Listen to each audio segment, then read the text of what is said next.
That's why cinema story. Bollywood में दोस्ती का नाटक सब करते हैं, अवार्ड नाइट्स पे गले मिलते हैं, इंस्टाग्राम पर लव यू यार लिखते हैं और अगली सुबह एक दूसरे के अगेंस्ट काम करते हैं। लेकिन इस पूरी इंडस्ट्री में एक ऐसी जोड़ी है जिसे देखकर लोग हमेशा कंफ्यूज होते हैं कि भैया आखिर इनका सिस्टम क्या है। और उस जोड़ी का नाम है करण जौहर और शाहरुख खान। कुछ लोग कहते हैं कि ये सबसे बड़ी दोस्ती है बॉलीवुड की, तो कुछ लोग कहते हैं ये सिर्फ एक बिजनेस अरेंजमेंट है। और आज मैं तुम्हें इन सारे सवालों के जवाब दूंगी कि ये बिजनेस डील है या फिर सच्ची दोस्ती है। शुरुआत करते हैं उस दिन से जब इन दोनों की पहली मुलाकात हुई थी। करण जौहर ने खुद एक बार बताया, जब उन्होंने पहली बार शाहरुख खान का नाम सुना तो उनके दिमाग में एक इमेज बन गई थी, एक यंग एरोगेंट लड़का, एक घमंडी लड़का जो खुद को बहुत बड़ा समझता है। करण उस वक्त आमिर के बहुत बड़े फैन थे, शाहरुख उनकी लिस्ट में थे ही नहीं। फिर एक दिन फिल्म सिटी में उनकी मुलाकात हुई और 2 घंटे के अंदर करण की पूरी सोच बदल गई। उन्होंने अपनी किताब अनसूटेबल बॉय में लिखा है कि जब उनके पिता यश जौहर गाड़ी से उतरे, शाहरुख दौड़ कर आए और उनकी गाड़ी का दरवाजा खोला। एक सुपरस्टार का ये जेस्चर करण के दिल में उतर गया। उन्होंने घर जाकर अपने पिता से कहा, ये आदमी बाकी फिल्म के लोगों से काफी अलग है। और वहीं से ऐसी फ्रेंडशिप की शुरुआत हुई जो आज तक चल रही है। अब सीधा आते हैं उस रात पर जिसने इस दोस्ती को हमेशा के लिए सील कर दिया। साल था 1998। करण जौहर की पहली फिल्म कुछ कुछ होता है प्रीमियम की रात। और उस रात करण के घर एक फोन आया। माँ ने उठाया। दूसरी तरफ एक मर्द की आवाज थी जिसने कहा, तुम्हारे बेटे ने लाल टी शर्ट पहनी है, मैं देख रहा हूँ। अगर फिल्म शुक्रवार को रिलीज हुई तो हम उसे शूट कर देंगे। वो कॉल था अंडरवर्ल्ड के डॉन अबू सलीम का। करण की माँ कांप गई। घर में डर था, टेरर था। करण एक छोटे से कमरे में बंद थे। सिक्योरिटी गार्ड्स बाहर थे। प्रीमियर हो रहा था लेकिन उसे देख नहीं पा रहे थे। और करण का सपना था, वो लेजेंडरी एक्टर शम्मी कपूर को अपनी फिल्म दिखाना चाहते थे।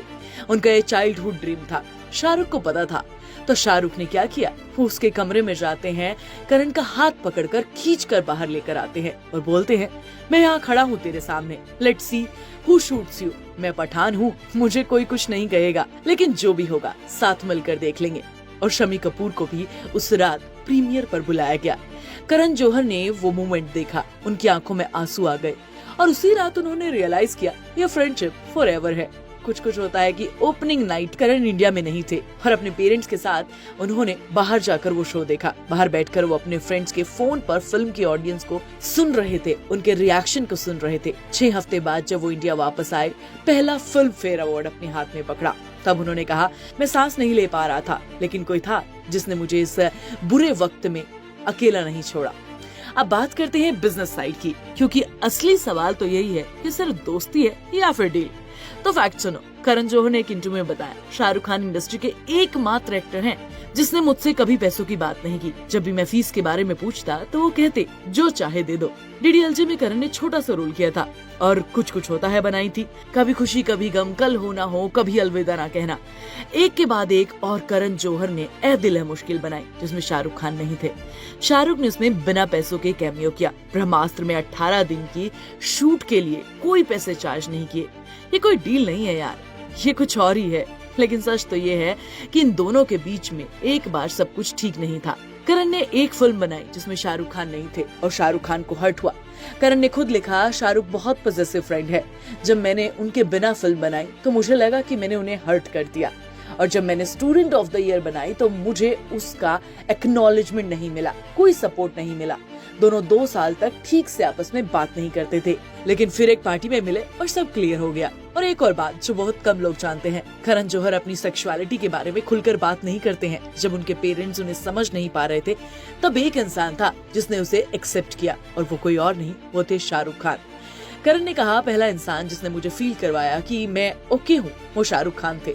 वो थिएटर से आए थे और सबके साथ काम किया था। उनकी सोच बहुत प्रोग्रेसिव थी, जिसने मुझे कभी जज नहीं किया। अब ये किसी बिजनेस डील में तो नहीं आता ना यार। तो अब बताओ, ये डील है या दोस्ती? मेरा जवाब दोनों।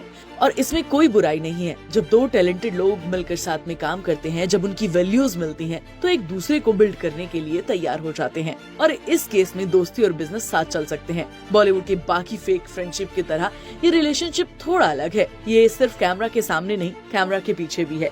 आप इस दोस्ती के बारे में क्या कहना चाहते हैं, मुझे कमेंट करके जरूर बताएं। मैं तुम्हें नेक्स्ट वीडियो में मिलूंगी और शाहरुख खान से रिलेटेड और भी वीडियोस आपको चैनल पर मिलेंगे। जाओ जाकर देखो और उन्हें अपना प्यार दो। आप सुन रहे थे let's mike more than radio. Follow कीजिए हमें हमारे सोशल मीडिया प्लेटफॉर्म्स पर।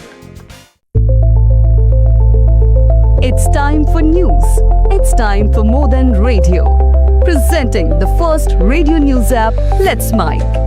Let's Mic, a news-based app on your phone where you get to watch and listen news, talk shows, interviews, radio show podcasts. On Let's Mic, you get all relevant information of TV, print, radio, podcast, and digital. Let's Mic talks about every segment of life.